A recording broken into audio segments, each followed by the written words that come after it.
بسم اللہ الرحمن الرحیم۔ دعوت اسلام کے تمام معززین ساتھیوں کو محمد منیر کی طرف السلام علیکم۔ حضرت خواجہ حبیب عجیبی رحمۃ اللہ علیہ بڑے جلیل القدیر اولیاء میں سے ایک ہیں۔ طریقت میں آپ حضرت خواجہ حسن بصری رحمۃ اللہ علیہ کے خلیفے تھے۔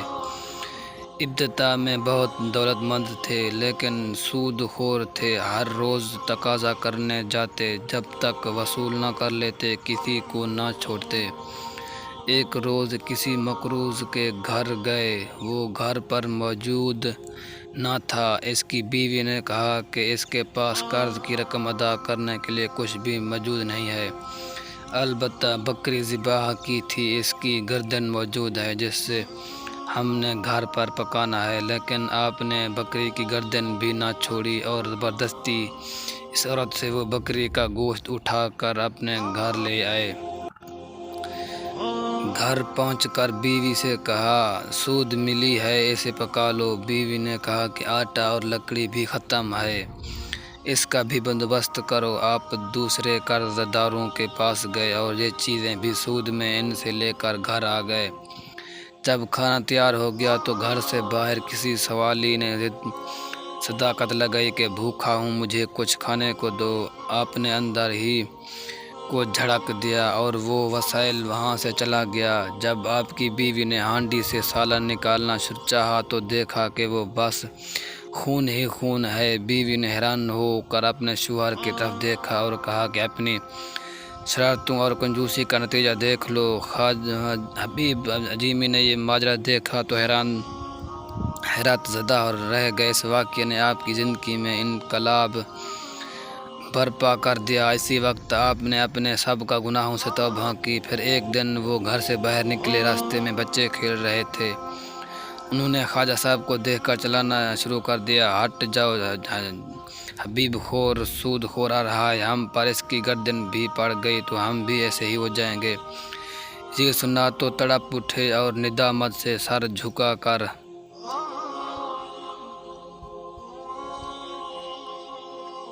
جھکا لیا اور کہنے لگے اے رب، بچوں تک تو نے میرا حال ظاہر فرما دیا۔ پھر حضرت خواجہ حسن بصری رحمۃ اللہ علیہ کی خدمت میں حاضر ہو کر آپ نے توبہ کی، سب قرضہ داروں کا قرض آپ نے معاف کر دیا، اپنا سارا مال و اسباب آپ نے راہ خدا میں دے ڈالا، عبادت و ذکر الہی میں مشغول رہنے لگے۔ کچھ عرصے بعد پھر بھی بچوں کے پاس سے گزر ہوا تو انہوں نے کہا خاموش رہو، حبیب العابد جا رہے ہیں۔ یہ سن کر آپ رونے لگے اور کہنے لگے اے اللہ، یہ سب تیری طرف سے ہے۔ جب اس طرح عبادت کرتے ایک مدت گزر گئی تو ایک دن بیوی نے شکایت کی کہ ضرورت کیسے پوری کی جائے۔ آپ نے فرمایا کہ اچھا، کام پر جاتا ہوں، مزدوری سے جو ملے گا لے کر آؤں گا۔ چنانچہ آپ دن بھر گھر سے باہر رہ کر مزدوری کرتے اور شام کو واپس گھر آ جاتے تھے۔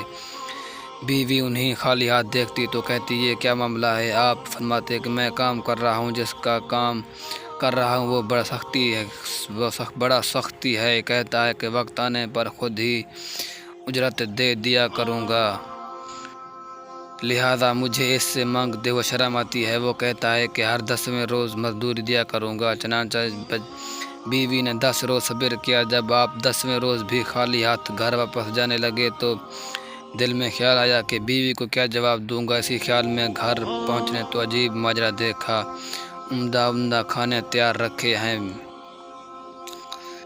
بیوی آپ کو دیکھتے ہی بول اٹھی کہ یہ کس نیک بخت کا کام کر رہے ہو جس نے دن رات کی اجرت اس قسم کی بھیجی اور 3000 درہم نقد بھی بھیجے ہیں، اور یہ بھی کہلا بھیجا ہے کہ کام زیادہ محنت سے کرو گے تو اجرت اور بھی زیادہ دوں گا۔ یہ دیکھ کر آپ کی آنکھیں اشک بار ہو گئیں۔